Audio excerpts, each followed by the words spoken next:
Hello, I'm pleased to be able to talk with you today about Sri Aurobindo, the psychologist. In his extraordinary vision and understanding of humanity, Sri Aurobindo has given us a profound explanation of human psychology. This is both widely reaching in the extent of its explanations and also far deeper in its understanding than other approaches to describing the elements and aspects which comprise human nature. Moreover, Sri Aurobindo has given a much greater view of the capacity and range of human consciousness and regards human beings as capable of a much larger and higher expanded consciousness, as he has explained in his conceptualization of the evolution of consciousness. Much of Sri Aurobindo's perspective on human psychology has been described in his book, The Synthesis of Yoga, which focuses primarily on this subject. However, this is not the only source for discovering Sri Aurobindo's psychological writings, since the topic of human psychology occurs throughout his writings, which address his evolutionary vision. Another rich source of Sri Aurobindo's explication of human psychology are his letters to disciples, published as Letters on Yoga. This presentation explores Sri Aurobindo's explanation of human psychology, including the manner in which his explanations exceed the understanding of human nature in terms of the personality aspects of the three gunas, explained as concepts traditional to Indian thought, and it will also include discussion of Sri Aurobindo's detailed explanation of the planes and parts of the being. These will be considered as the components which include all the outer aspects of being and of human nature through to the inner essence of the being, the psychic core of the being. Sri Aurobindo also explains a series of vertical levels of consciousness which will be discussed. These include levels below and above the present level of human consciousness, encompassing the basis of matter and the inconscient, and through to the levels of mind and consciousness which exceed the present capacities of humanity. Sri Aurobindo's psychological perspective has had a profound and far-reaching impact, especially in the field of transpersonal psychology, influencing such notable figures in that field as Michael Murphy, founder of Esalen, and Ken Wilber, who has based much of his theory on Sri Aurobindo's teachings. So let us move on to what exactly we mean when speaking of Sri Aurobindo's psychological perspective. First, looking at what he tells us about the nature of our being. Sri Aurobindo has written that there are many parts that make up human consciousness, yet only one deep and real inmost reality. He has also explained that mistakenly considering our multiple outward aspects for our true self is often the cause of our suffering. Since we live primarily in our minds, we can easily make the error of considering our minds to be ourselves. Yet we have many other aspects of being which comprise our consciousness and also our personality. Sri Aurobindo has written, man is not made up of one piece, but of many pieces, and each part of him has a personality of its own. That is, a thing which people have not yet sufficiently realized. The psychologists have begun to glimpse it, but recognize only when there's a marked case of double or multiple personality. But all men are like that in reality. He has also stressed the importance of self-knowledge and explains a distinctly different perspective regarding this. The ordinary mind knows itself only as an ego, with all the movements of the nature in a jumble, and identifying itself with these movements, thinks, I'm doing this, feeling that, thinking, in joy or in sorrow. The first beginning of real self-knowledge is when you feel yourself separate from the nature in you and its movements, and then you see that there are many parts of your being, many personalities, each acting on its own behalf and in its own way. Close quote.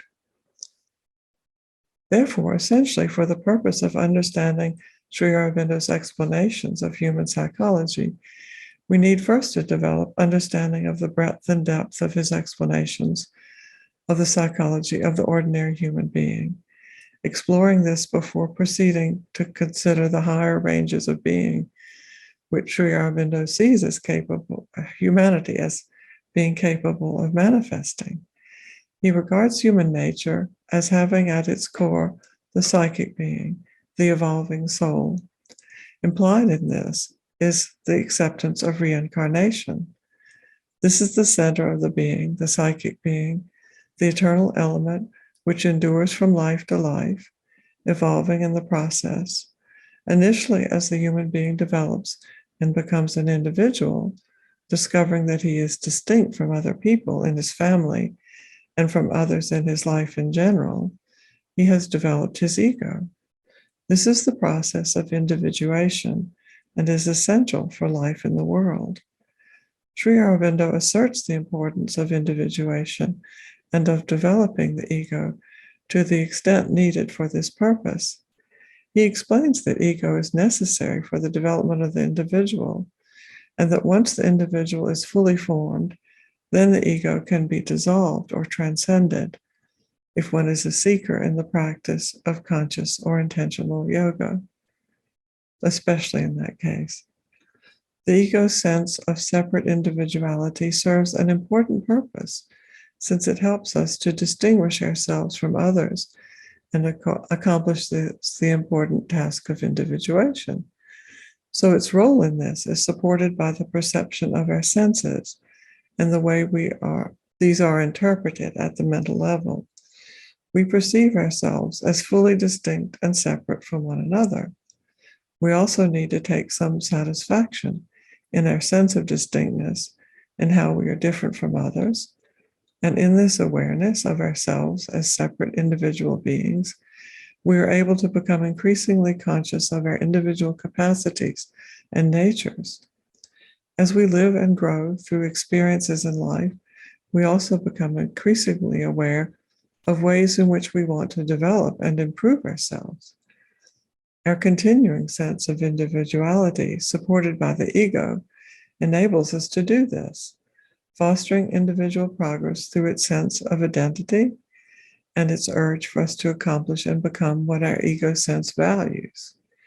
This development, therefore, has an important role to play in our psychology, and Sri Aurobindo acknowledges this quite clearly, while also acknowledging that ego is an obstacle to spiritual development.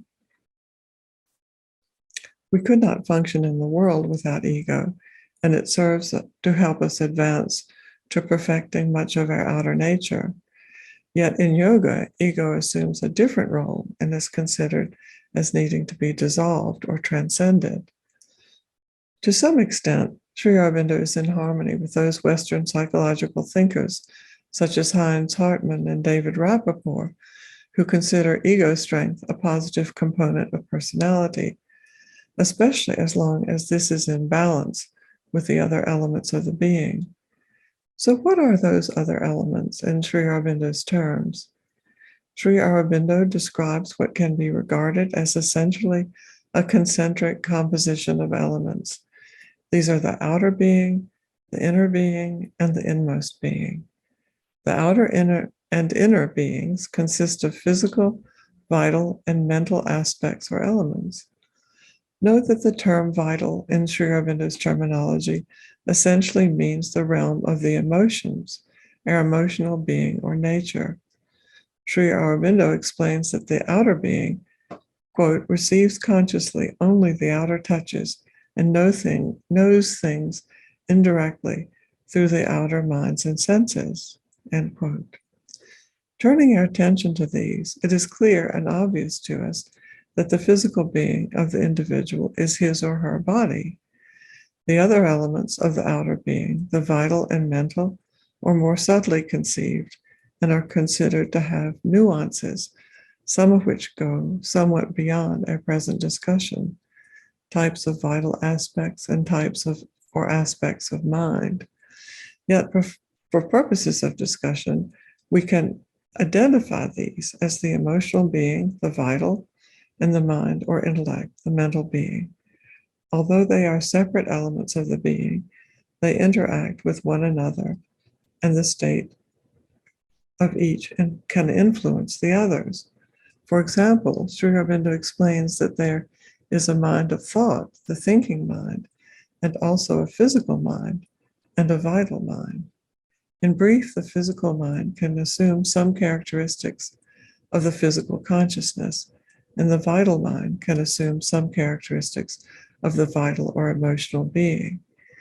There's also the mechanical mind, which appears to operate in a simply mechanical fashion. It is the mechanical mind which is prominent in obsessive-compulsive behavior. It is in the inner being where things really become especially interesting.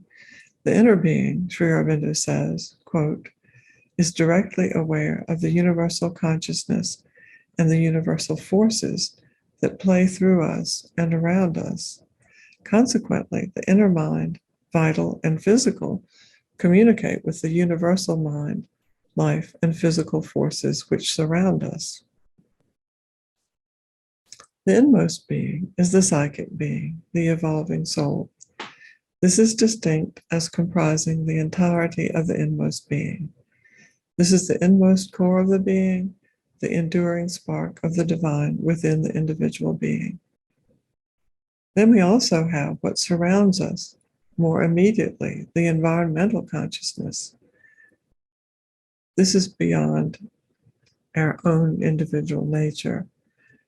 The environmental consciousness, sometimes referred to as the circumconscious, we receive influences from our environment, from other people, and also project our own influences. So this is what is involved in that. Through the superconscious, we do all this. Through this, we are in touch with others and also with universal forces. But these are not the only source of influences which we receive. They are also the subconscious and the subliminal. The subliminal exists behind the outer being, whereas the subconscious is below the physical consciousness and is the seat of much of the psychological conflict and darkness that we grapple with. Most of Western psychology recognizes only the subconscious and bundles that into the capacities of the subliminal consciousness, bundles the capacities of the subliminal consciousness into the subconscious, tending not to recognize the higher capacities, which are also characteristic of the subliminal. Quite wonderfully, the subliminal consciousness is constantly active, not only in sleep, but also when the outer mind and consciousness are busy and active during the day. The subliminal consciousness ranges upward to the higher sublime levels of consciousness and also reaches into the lower levels, the subconscious. Sri Aurobindo has likened the presence of the subliminal to the constant presence of the stars, noting that they are still there in the daytime, even though we can't observe them. Their presence never changes, and that's true of the subliminal. Although the subliminal is at the lower range and reaches into the subconscious, when we usually speak of the subconscious, we think of its darker characteristics.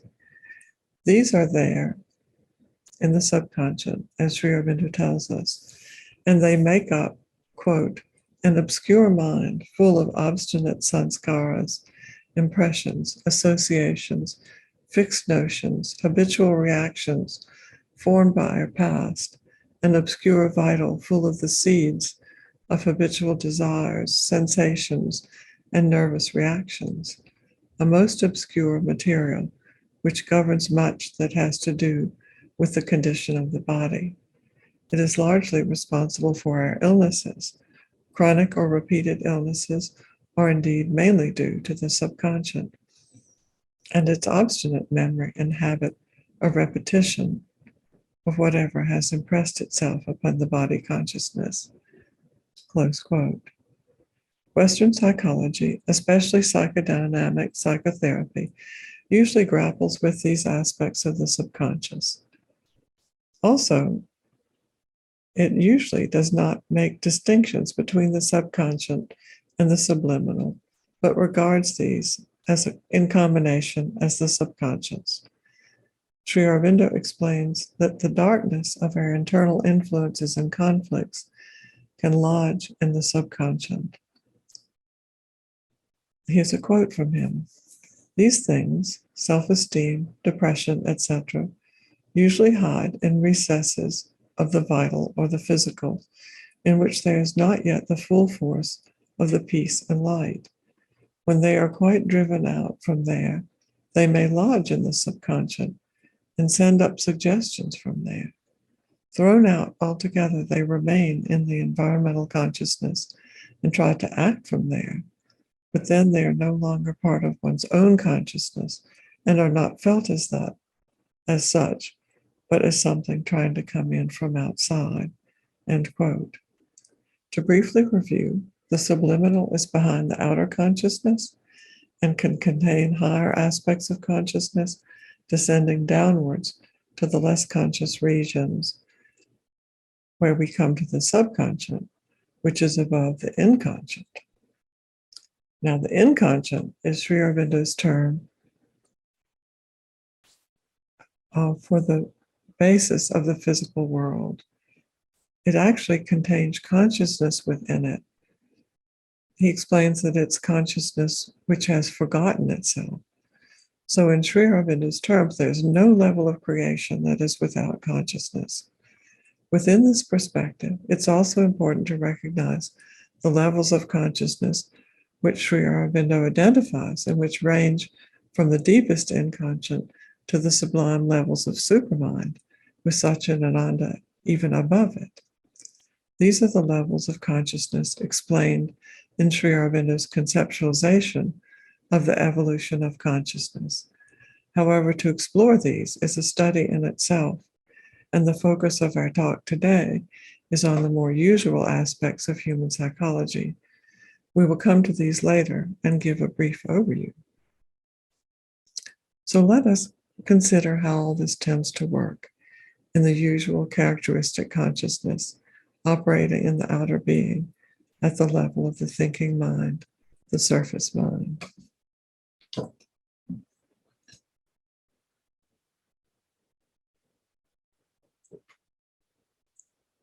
This is the mind which receives the perception of the senses and interprets these through its thought processes.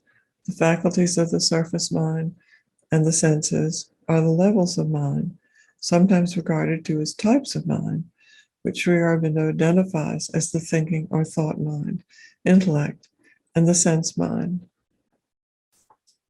The sense mind operates at the level of the physical senses, receiving physical impacts and sensations, and transfers these to the thought mind, which responds with interpretations of these, their meaning, and the possible actions needed as a result. For example, the scent received while passing a bakery is recorded by the senses, and very likely the sense mind responds favorably to this, sending its perception of pleasantness to the thought mind, which may then respond by deciding to enter the bakery and buy some of what smells so good. Taking the process further, the sense mind may also convey signals to what Sri Aurobindo identifies as the physical mind, that part of the mind which concerns itself with physical objects, which may respond by focusing on the presence of pastry. Furthermore, there's the desire mind, which is linked to the emotional aspect of our nature, to which Sri Aurobindo frequently refers as the vital aspect. The vital may also get into the act, and if we respond to its impulses, compel us to go into the bakery and buy something we feel like having, perhaps a sugary cake, in addition to the whole wheat bread, which the thought mind concludes we need or should have. Since this description gives only a very cursory view of these types of mind, it's important to explore these in greater detail. Sri Aurobindo identifies the sense mind as, quote, that which makes up the whole essentiality of what we call sense, end quote. It discerns the properties of matter and objects and transfers this information to the physical mind, which is part of the mind which is concerned with the physical things only. It depends on the sense mind, sees only objects, external actions, draws its ideas from the data given by external things, infers from them only, and knows no other truth until is enlightened from above, end quote. Sri Aurobindo explains this further. The true physical mind is the receiving and externalizing intelligence, which has two functions. First, to work upon external things and give them a mental order with a way of practically dealing with them, and second, to be a channel of materializing and putting into effect whatever the thinking and dynamic mind sends down to it for the purpose, end quote. So it is the thinking mind or intellect which is the primary processor of the flow of signals and messages among the sense, physical, and desire minds, and determines a response. While the sense and physical minds seem to relate directly to what we consider objective perception, the situation is different with regard to the desire mind, which Sri Aurobindo explains relates to the vital emotional aspect of human nature. The desire mind impacts the workings of the thought mind by bringing in the influence of emotions and desires, bringing in a strongly subjective element. In processing the messages it receives, the thought mind's working may result in an action or may simply be a filing away, an internal processing of thought, idea, or concept. Sri Aurobindo states that the thinking mind, quote, inquires into everything, questions everything, builds up affirmations and unbuilds them, erects systems of certitude, but finally accepts none of them as certain, affirms and questions the evidence of the senses, follows out its own conclusions of the reason, but undoes them again to arrive at different or quite opposite conclusions, and continues indefinitely, if not ad infinitum, this process. While this process is very familiar to us and describes some of the commonly frustrating workings of the thinking mind, Sri Aurobindo also notes its greater capacity as the recipient of intuitive flashes from higher places. In writing of intuitive flashes, Sri Aurobindo alludes to the higher levels of mind accessible to us, those which know more truly. Consequently, the thinking mind sometimes resists the flashes of intuition, which may enter it from higher levels of consciousness. These may make the thinking mind uncomfortable, since they may seem too unfamiliar and cannot be explained by rational processes. The great strength of the thinking mind is to analyze the material which it receives from the senses. It takes in information, stores it, processes it, all very rapidly in most instances. Its work is to make sense of all the separate bits of perception and apparent fact which it receives. The thought mind is not able to conceive of the universe as a comprehensive whole. Instead, it needs to recognize the universe as consisting of a multitude of separate forms and has to work within these in its task of making sense of the world and the phenomena within it. Sri Aurobindo has vividly explained this in a wonderful statement, and I will quote it now. Mind is an instrument of analysis and synthesis, but not of essential knowledge.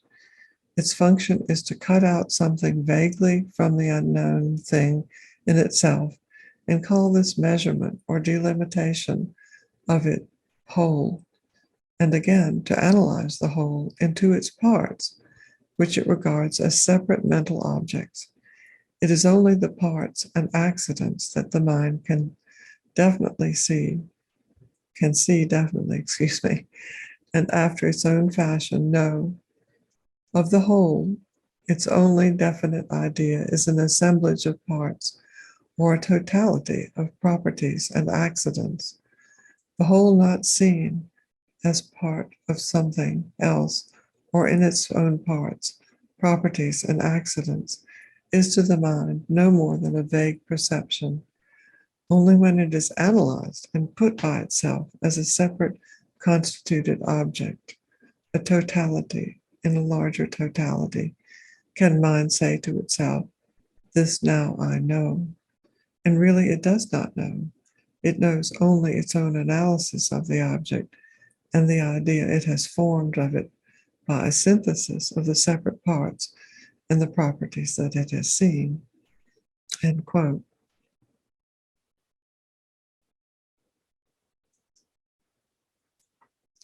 Human psychology is understandably subtle and complex, especially in Sri Aurobindo's conceptualization,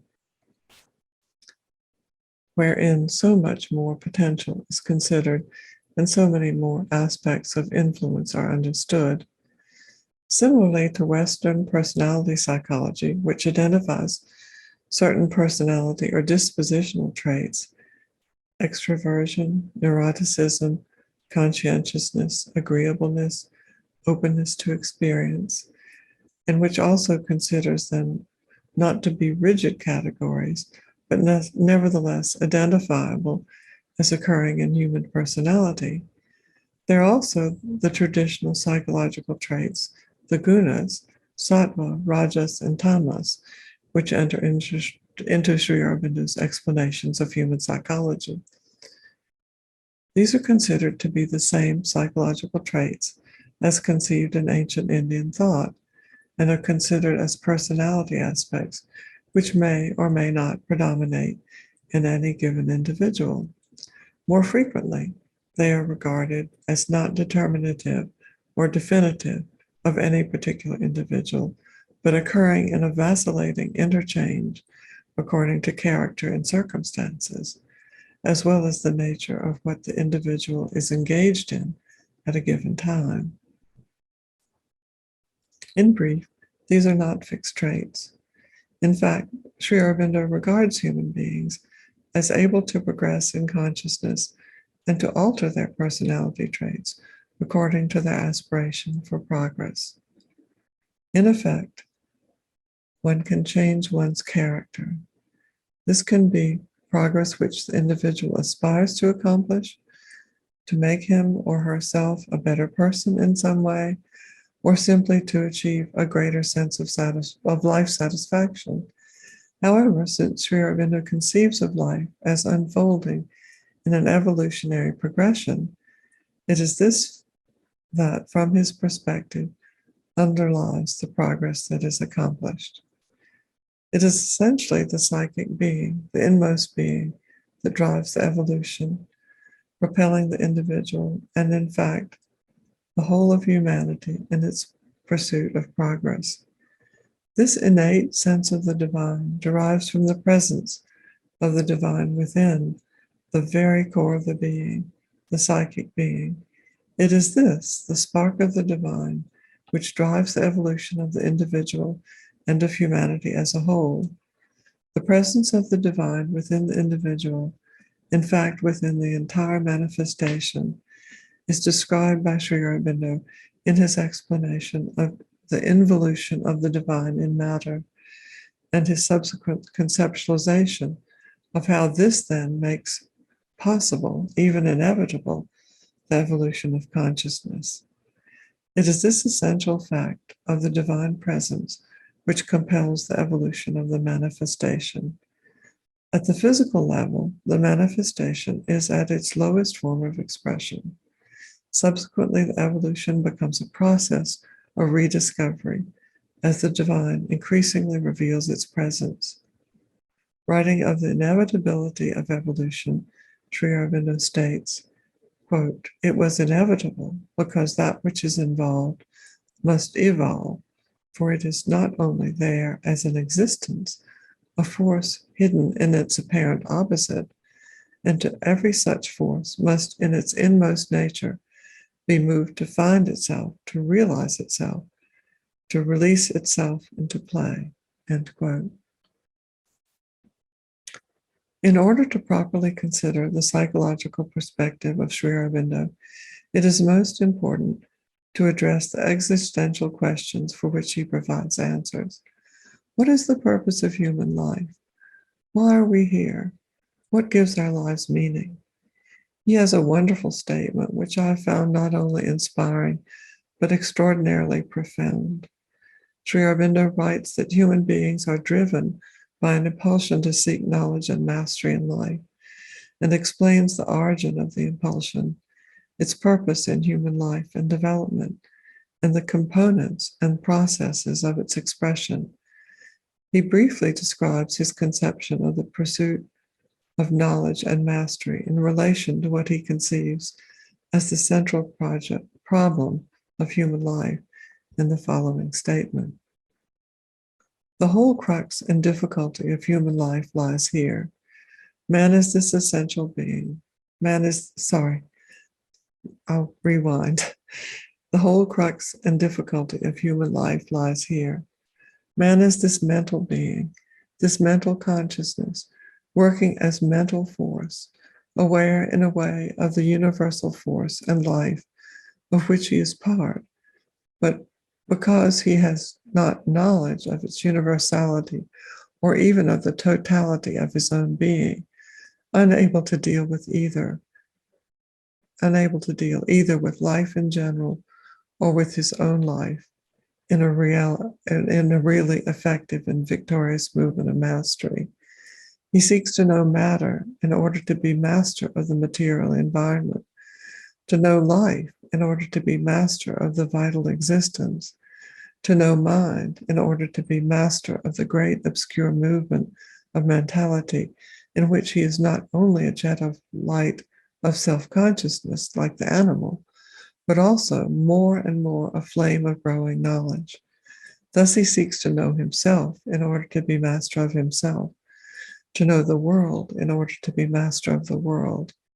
This is the urge of existence in him, the necessity of the consciousness he is, the impulsion of the force that is his life, the secret will of Satchidananda, appearing as the individual in a world in which he expresses and yet seems to deny himself. To find the conditions under which this inner impulsion is satisfied is the problem man must strive always to resolve. And to that, he is compelled by the very nature of his own existence and by the deity seated within him. And until the problem is solved and the impulse satisfied, the human race cannot rest from its labor. Either man must fulfill himself by satisfying the divine within him, or he must produce out of himself a new and greater being who will be more capable of satisfying it. He must either himself become a divine humanity or give place to Superman. This perspective suggests that we can consider Sri Aurobindo as conveying to us a developmental understanding of human psychology. Through examining Sri Aurobindo's conceptualization of the impulsion for knowledge and mastery, as expressed throughout his writings on human life and existence, his theory can be summarized as follows. Human beings are essentially motivated by an impulsion to seek knowledge and mastery. This motivation derives from the fact that hidden behind the surface activities of their mind, life, and body, there is a single spiritual self, which is divine, all-knowing, and master of itself and nature.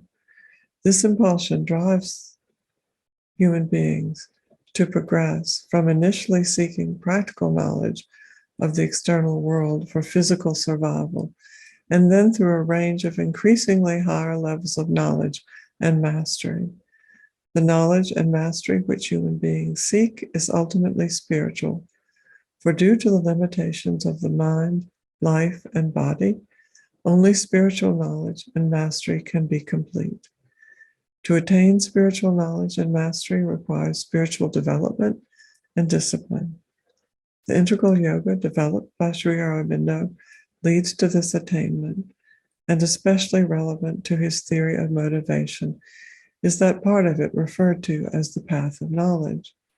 Important elements of the path of knowledge include a concentration inwards on our essential self, discriminating between the essential self and the mind, life, and body, identifying with the former and disidentifying with the latter, renunciation of all attachments, silencing the mind, self-offering to the divine, and a progressive growth through several levels of spiritual consciousness, leading to the supramental consciousness. In attaining the integral spiritual knowledge and mastery, which is the culmination of the integral yoga, human beings will not only discover liberation from ignorance and suffering, but they will fulfill the purpose of their existence in uniting with their divine origin. The result will be the realization of the divine consciousness and the divine transformation of their being.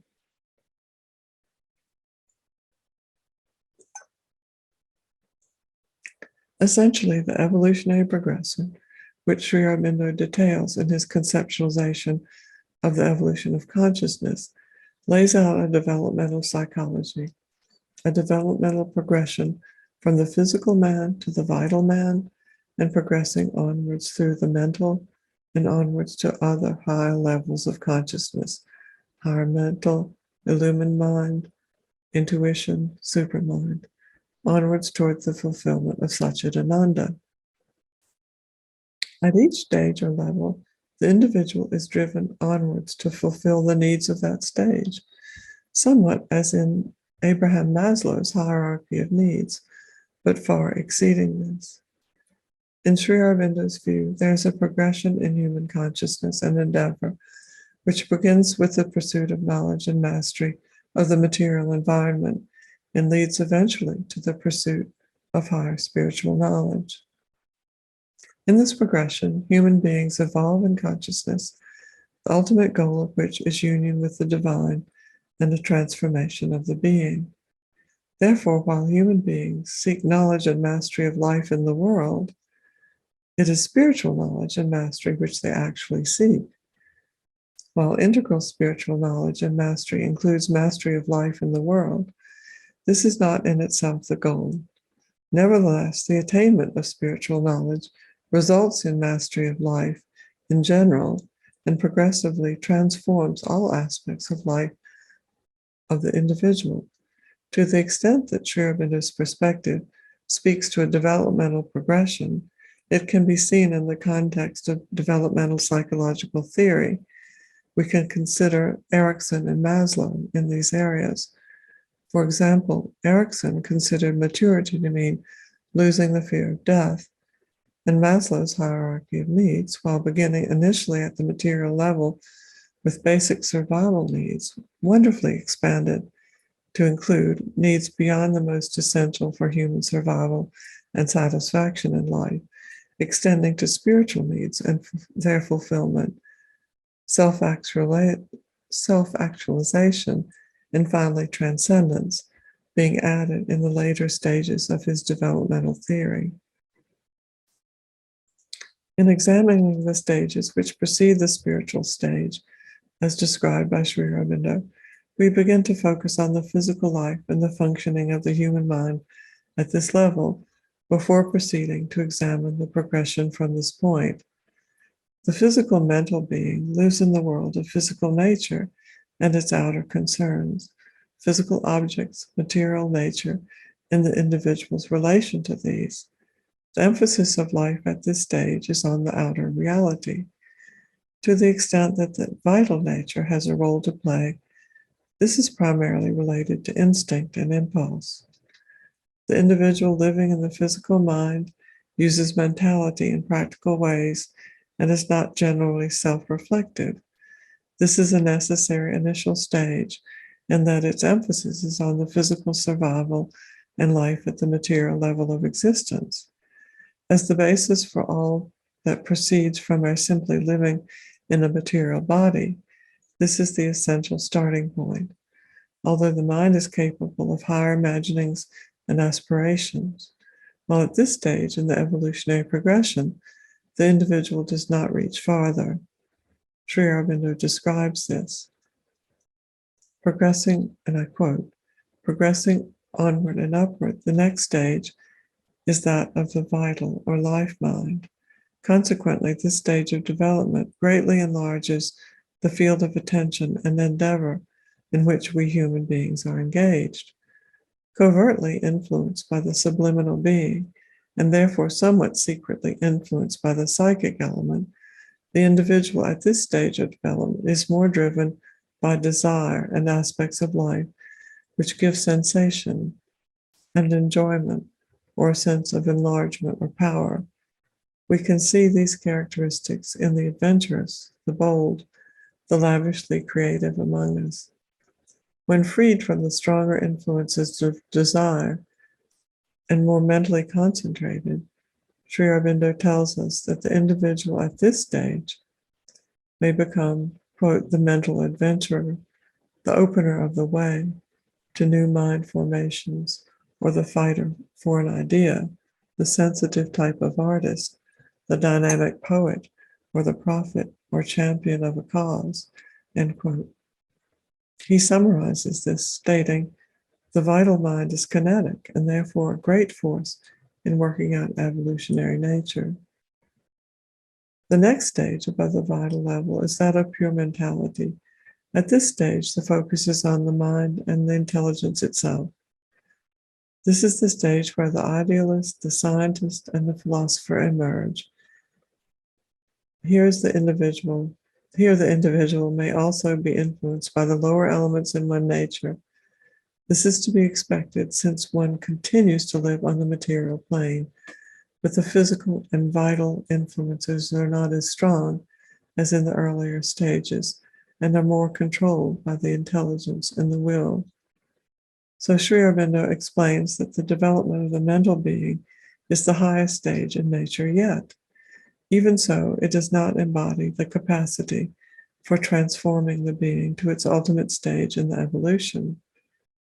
For this, it is necessary to go beyond the surface being, even beyond the mind of thought and its capacity for idealism and lofty imaginings, beyond to that which is truly higher. The development of the spiritual stage is required. It is through spiritualization of the being that transcendence of the human nature can come about. For only then is the individual poised to be liberated from the influence of the physical, vital, and the superficial mental aspects of the nature. All of these aspects of our being are nevertheless part of us, and each in its own way serves our development and participates in the spiritual advance. In his characteristic perspective of integrality, Sri Aurobindo explains that the evolutionary process does not involve rejecting the physical, vital, and mental aspects of being. Instead, the evolutionary process is a progression of ascent and integration. The evolution moves forward with each progressive stage, taking up and integrating that which came before it, transforming it to its higher form of expression. In its integrating and fully inclusive and transformative action, evolution is complete in its advance. Having accomplished a higher stage, all that came before this is included and transformed. In this way, the physical becomes the physical vital. This then becomes infused with mentality and proceeds to become enlightened by pure intellect. Moving upward, we have a physical being whose life and action are influenced by its capacity of pure intellect. At this level, the lower nature has been infused with higher ideals and brought under the control of these influences. The higher mental being proceeds to embody all of the qualities of human nature and to aspire beyond these, becoming the spiritual human, with the subsequent spiritualizing of the lower aspects of nature, turning them upwards in their direction and energies. Sri Aurobindo explains that this is how we go forward and prepare for the transformative potential of the higher stages of evolution. Becoming the spiritualized human being can be regarded as an ideal and goal in itself, as well as the aspiration to ultimately attain the highest spiritual realizations, which Sri Aurobindo has described in his conceptualization of the evolution of consciousness. Sri Aurobindo identifies becoming a spiritual human being as undergoing the spiritual transformation. The transformation includes the sense of being always in contact with the divine, living and acting in the awareness of this relation. The spiritual consciousness infuses all the parts of the being, with the result that one's entire worldview and sense of life and action are changed. In doing this, the individual gives his or her full focus and concentration in life to the divine. This goes beyond a mental or intellectual concentration on spiritual concepts and ideals. The spiritualization of the individual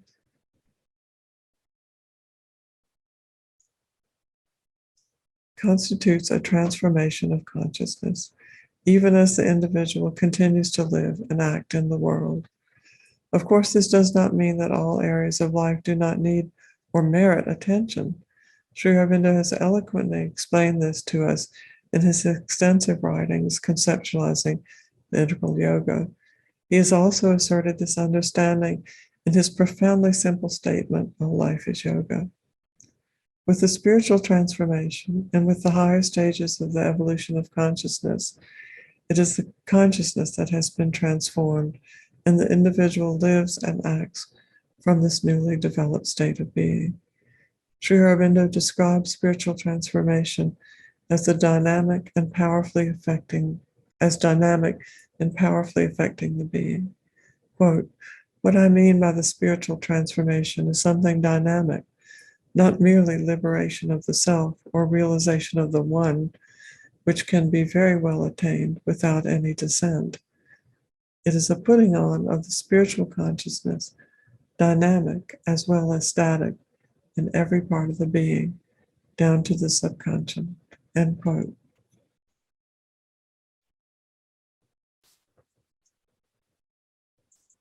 The role of the psychic being is central to all spiritual development, particularly since, as briefly described, the psychic being is the actual presence of the divine in the core of the being.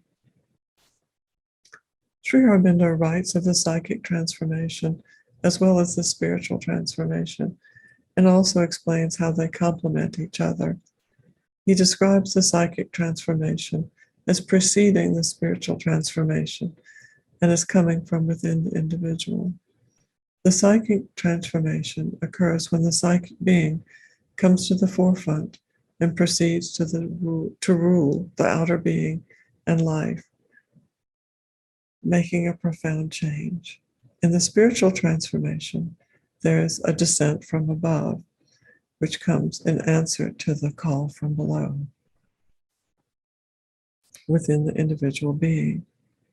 In reflecting on the action of the psychic being and the implications of its emergence, we can see that it's coming to the forefront as constituting a greater opening and receptivity to the divine, and in a sense, inviting the descent from above. We can also see this action in relation to the concept of surrender, for it is very much through the offering of oneself and surrender to the divine that real spiritual progress comes. The concept of surrender is essential to Sri Aurobindo's conceptualization of the Integralyoga. Under the influence of the psychic being, the consciousness turns towards the divine, opens and progressively surrenders to the divine consciousness, the divine Shakti, who blesses with her force. As the depth and fullness of the surrender increase, the influence of the divine Shakti progresses from initially prompting one's actions to taking control of one's actions, and finally to taking up one's actions completely, including doing the work of the yoga. With the response of the divine in its descent, which completes the spiritual transformation, the process has found its fulfillment. From this stage onward, the divine takes up full charge of the individual's progress in the evolution of consciousness. The inner being of the individual has given its full consent through its surrender to the divine, and the divine brings all its blessings.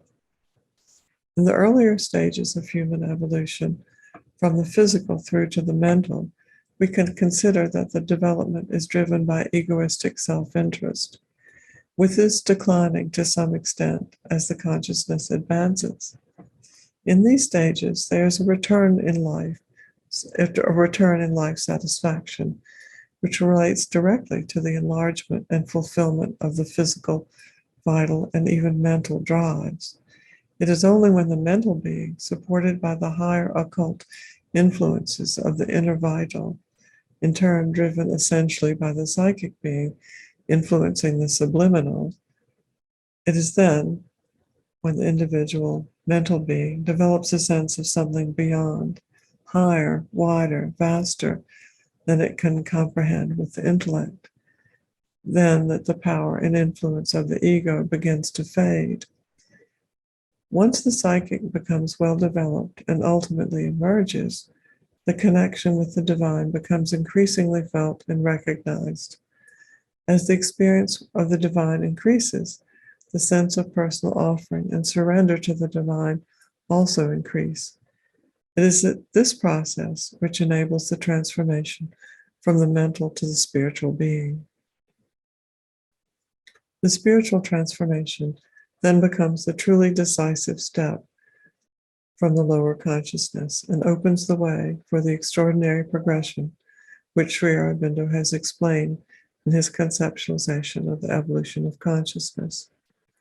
Unlike much of Western psychological thought, the psychology of yoga does not seek to engage with the emotional and vital nature, but rather to detach from it, from the emotions and the life of the emotions. The integral yoga psychology, which originates in Sri Aurobindo's writings, proposes the development of equanimity, equal emotions when confronted by or when experiencing multiple circumstances or challenges, both the highs of life and the lows. While this may be considered suppression of the emotions by usual Western psychology, it is actually quite different. The process is enabled by first detaching from the body and the outer life. In the process of developing this detachment, one may develop what is called the witness consciousness, a degree of detachment which allows one to see oneself in a significantly detached way as an objective observer. If the individual can become more identified with his own inner being, even with the spirit, the inner self, then the identification with the outer life and the physical vital nature can be left behind. The individual can live in the awareness of higher reality, detached from the outer life and world, all of which are nevertheless fully real, yet they can take on a different significance and lose their power in relation to the emotions. Then one is able to step back from the outer life on the events in outer life and nature in the witness poise, develop the witness consciousness, and gain a truer perspective on the events and occurrences in one's life. They lose their original emotional force and power, and one can live and act more truly from that poise. This perspective on human psychology is a different departure, a significantly different departure from customary models in schools of psychological thought, such as those of Freud and subsequent schools of ego psychology, and also many other psychological theoretical perspectives and treatment practices which seek to engage directly with the individual's emotions and the emotional content of one's being. In the psychology of Sri Aurobindo, the emotions are more aligned with the world of falsehood and ignorance and not essential truth, which is to be sought as a much more important and meaningful goal. Another psychological approach in the integral yoga is related to the psychic being and involves gathering all the other aspects of the being around this psychic soul core, centering all the aspects of being around the psychic being. Its influence then is able to pervade them in a profound manner. This unification has a profoundly positive effect on all the aspects of the being, a truly healing influence in which all aspects and elements of the nature are harmonized and come into balance. Also, thus gathered and centered around the psychic, the mind, vital, and physical aspects of the being can be offered to the divine. More significantly, Sri Aurobindo's psychological perspective is necessarily contained within his view of the human purpose on life and life on earth, and the evolution of consciousness, particularly in that our goal and purpose in life is to reveal the innate divinity within each human being, progressively growing in consciousness and ultimately transforming the individual and eventually life on earth. Sri Aurobindo also describes a range of higher states of being which comprise the evolution of consciousness. These are the levels which he identifies as higher mind, illumined mind, intuition, overmind, and supermind. Ultimately, there's the possibility of attaining union with the divine being and becoming one with Satchidananda itself. And considering these extraordinary higher states, which Sri Aurobindo identifies, we do not need to see them as a map we should try to follow or an assessment tool by which we can determine where we may be in our spiritual progress. In fact, to use either of these approaches would be useless or could even be detrimental. Our mental and objective examination of them is generally inappropriate for the very reason that these higher states of being are beyond reach of the intellect and our usual capacities of thought and reason. They are something else altogether, superseding usual experience. Yet it is valuable to explore. It is valuable to our hope and aspiration for spiritual progress to know that such levels of being exist and to have some intellectual awareness of them. It's important to realize that the human potential to attain higher level of consciousness. So I will detail these briefly. Higher mind. Sri Aurobindo explains that the higher mind is the first decisive step of our human intelligence, out of our human intelligence, our normal mentality. It is a purer, more spontaneous, and truer form of thought, and does not depend on taking in of information by the physical senses and the subsequent processing of this by our powers of reason and synthesis. So for the illumined mind does not involve thought, but rather vision, and consists of a direct vision brought about by the light of the Spirit. Consequently, illumined mind is a significant step beyond higher mind. Instead, illumined mind seizes on the truth of things more directly through inner vision and perceives them more truly and fully. Beyond illumined mind and higher mind is intuition. Intuition is actually the source of higher mind and illumined mind, since both receive their knowledge from this higher level and then translate it into thought and vision.